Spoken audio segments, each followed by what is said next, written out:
Good everyone, this is Roger and welcome to this new episode of BIA D-Day Dodgers of Canada. The 1st Canadian Infantry Division is now sitting in the heart of the most mountainous and rugged terrain in Sicily and must switch their advance east toward a town called Adrano that sits at the base of Mount Etna. But along the way they must capture other strategic positions like the town of Regalbuto where I am right now, and other high features that are running west to east to north of the Salso River, where the Germans are occupying high-rise positions. 3rd Brigade has been attached to the 78th British Division for this advance, and they're going to be running on the parallel axis along the Ditano River toward towns like Catena Nuova and Centuripe. So stay with me as we discover the glorious feat of arms of the Red Patch Devils.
Okay, we're at Regalbuto right now, and I want to tell you the story of the misfortune of the Royal Canadian Regiment as they were supporting the attack.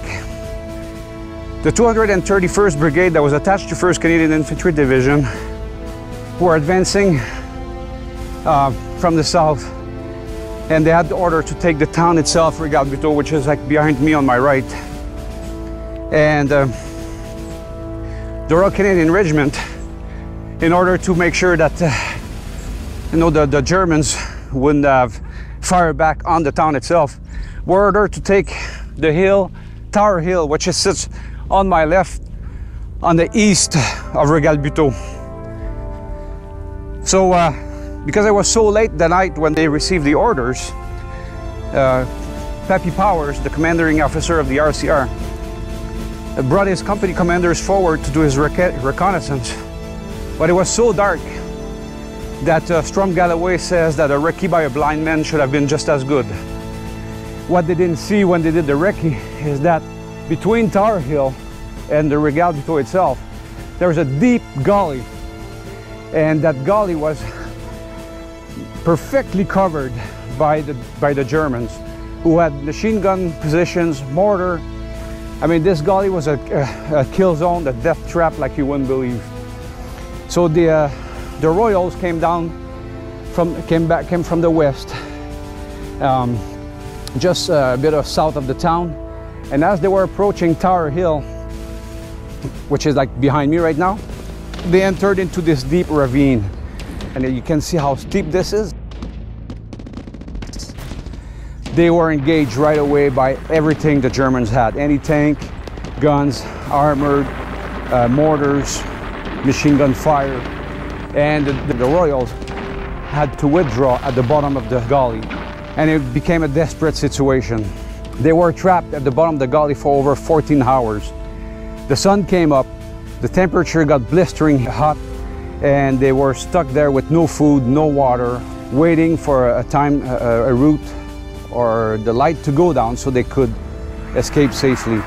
Every attempt moved that was made to get out of the gully, the Germans would shoot everything they had on the other side of the gully to make sure that they remained trapped in that hole. And I'm not even at the bottom of the hole right now, I'm probably not even halfway down the bottom of that hole. Over 109 people casualties out of this action, and all this because, well, all this, I would say, main reason of this misfortune was because of poor reconnaissance. And as Trump Galloway says, in the Canadian doctrine we learn that time spent for reconnaissance is seldom wasted. Well, it's been proven time and time again during this campaign that we written the book, There's No Time for Reconnaissance, Get Going.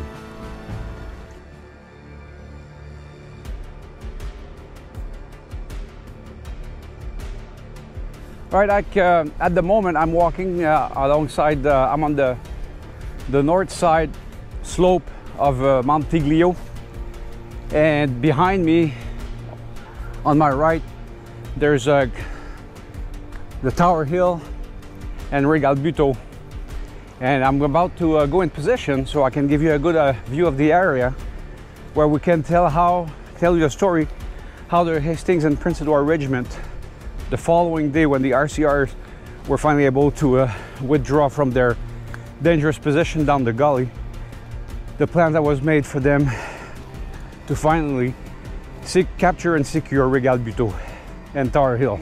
The German troops that were protecting Regal Buteau were from the Hermann Göring Division. It was a battalion of paratroopers, like an engineer battalion, backed up with tanks and artillery support. These guys were first-class fighters, and they are the people that actually the Canadians met in Grand Michele, and now they're going to be facing them again here at Regal Buteau. The Hastings and Prince Edward Regiment, under the command of Major Kennedy, who's acting commanding officer, made his plan to now we're going to try to outflank Tower Hill. We know we can't take it on the frontal because of this deep gorge that is a killing zone. So they're going to take a series of hills. First, the one behind me there, which is the Tiglio Hill, and then they're going to make their way around to take that other high feature. They're going to pass that high feature, cross over the valley, go on the ridge on the other side, and all the way to reach from east to west on that top of the ridge. There was like German machine gun positions, machine gun posts that they had to go through and bypass. By the time they actually reached the top of Tower Hill, the Germans had withdrawn from the town. Not long after that, the 48 Highlanders entered the city of Regal Buteau to fight it with no Germans, everybody had withdrawn. And one last point I want to mention is that Regal Buteau had been the subject of very heavy artillery bombing and aircraft bombing, and a lot of houses were destroyed, and it's sure that there were many civilian casualties in those bombings as well.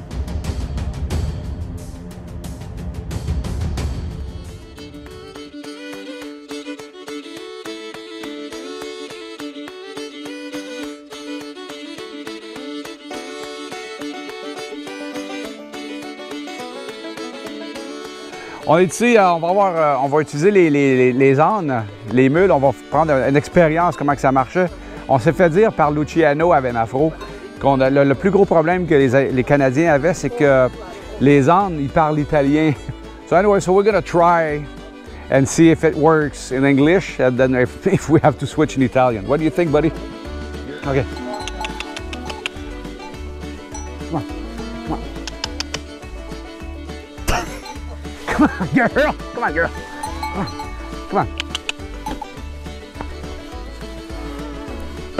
All right. So, come on. Come on, come on, come on.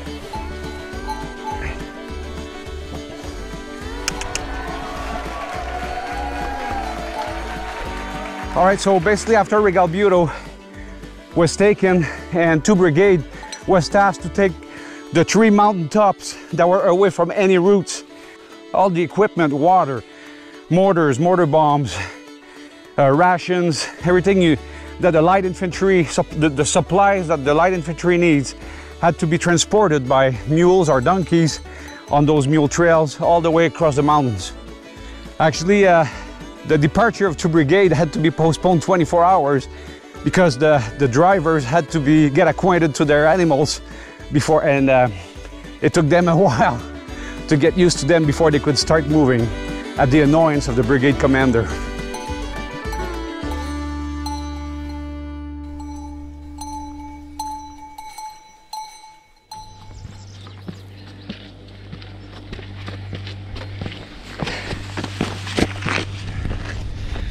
I'm walking along a gold track right now, very similar to what the Loyal Mountain Regiment would have been using in August 1943. I'm actually halfway to the top of Hill 736, and those gold tracks are very narrow and steep, and you can understand why they would need the mules. Once Alpha and Bravo Company of the Loyal Ladies reached the base of Hill 736 and they tried their ascension, they were engaged right away by very intense fire from the top, the point where they had to stop their advance, and they couldn't go any further. So Charlie Company tried in their turn to assault the hill without any success, and casualties started to mount. So two privates from Delta Company, Private Colback and Private Lowe, were designated as a stretcher bearer, and as they came forward to tend to the wounded, they were also engaged by enemy fire, and Private Colback fell down from his wounds, but Private Lowe kept moving forward, and he went and tended the wounded soldiers on the ground and brought them to safety. For this incredible act of courage, Private Lowe was awarded the Distinguished Service Medal.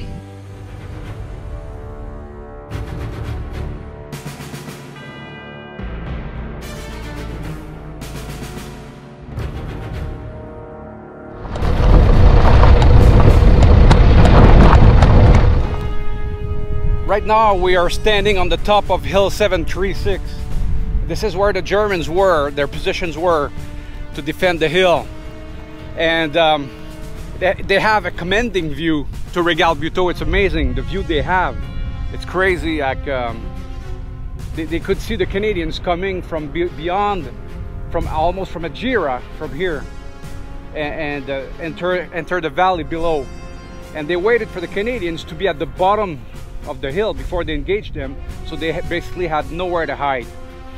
So actually the German forces defending the area from Regal Buteau all the way to Adrano were two battalions of the 382nd Panzer Grenadier Regiment, who were either veterans of the Russian front or even North Africa. And there were also the 1st and 3rd Battalion of the 3rd Parachute Regiment. And these are first-class soldiers, and they were entrenched here, and with the experience they had, the combat experience they had, they were like really a real force to tangle with.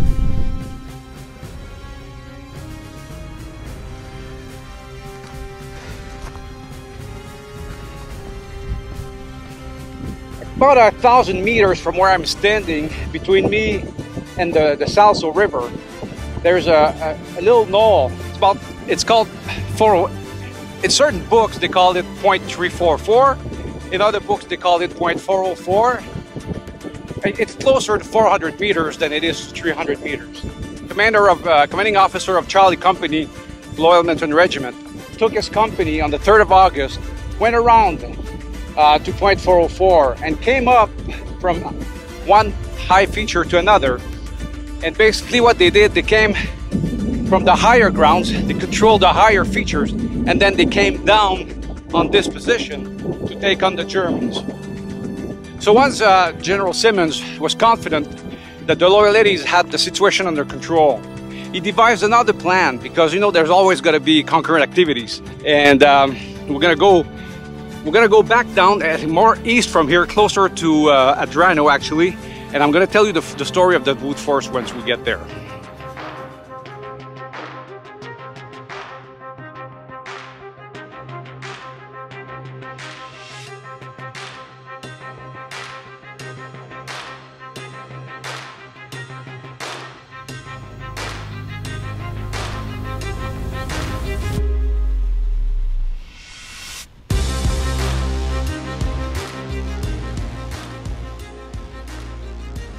As soon as the town of Regal Buteau and Hill 736 have been secured, General Simmons didn't waste any time and ordered Chris Vokes to deploy the Seafort Highlanders of Canada all the way to the Troina River as quickly as possible.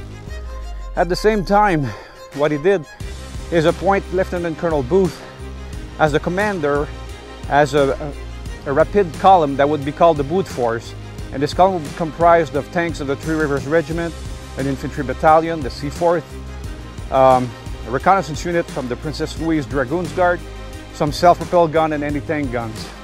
To cross the Troina River, this column had to go across this railroad bridge, and it was in bad repair, so Lieutenant D.D. Love, commanding the number 3 group of construction engineers, came with their bulldozers during the night of the 3rd of August to fix the bridge and make sure it was good for the column to go through.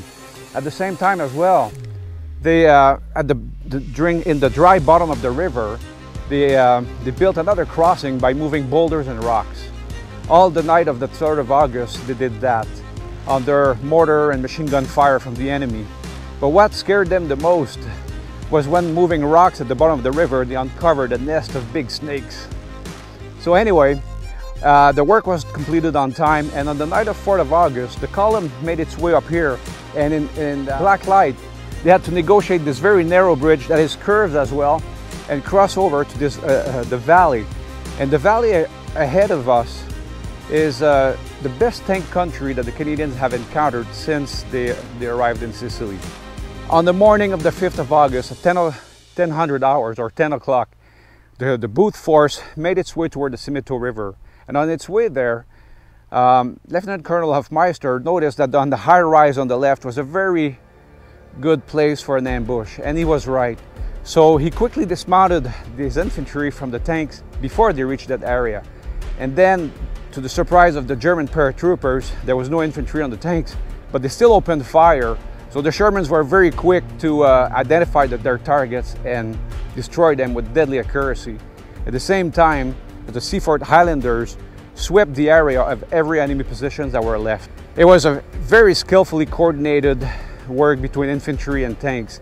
And for this, Lieutenant Colonel Booth actually received a DSO, Distinguished Service Order. In early afternoon of the 5th of August, the whole action was completed, and it was a relatively low cost compared to the Germans, with 43 Seaforth Highlanders either killed or wounded, and 2 men of the Three Rivers Regiment were also killed in this action. On August 6th, the Princess Patricia Canadian Light Infantry secured and captured Mount Reggio, and now the Canadian Division is in good position about 5-6 kilometers away to their last objective of the Sicilian campaign, which will be the city of Adrano.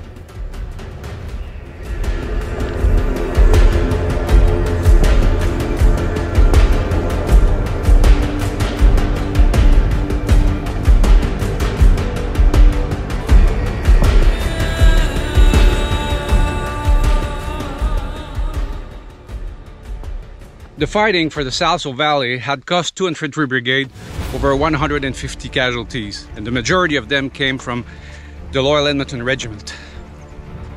On the morning of 6 August, the Royal 22e Régiment crossed the Simito River to establish a bridgehead towards Adrano. Lieutenant-Colonel Bernatchez pushed forward Charlie and Delta Company on the hills that offered a good view of the town of Adrano. The 2 companies went, cleared the area, and established their position.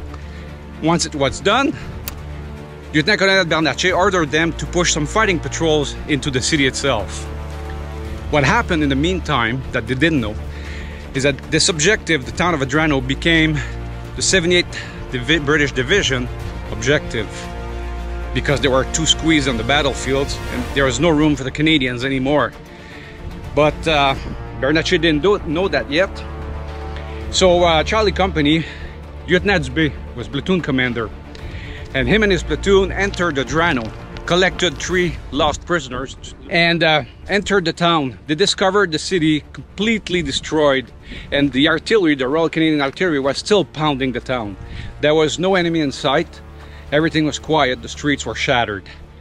So Dubé decided to establish a patrol base and wait for the rest of the company to join, but the company never made up.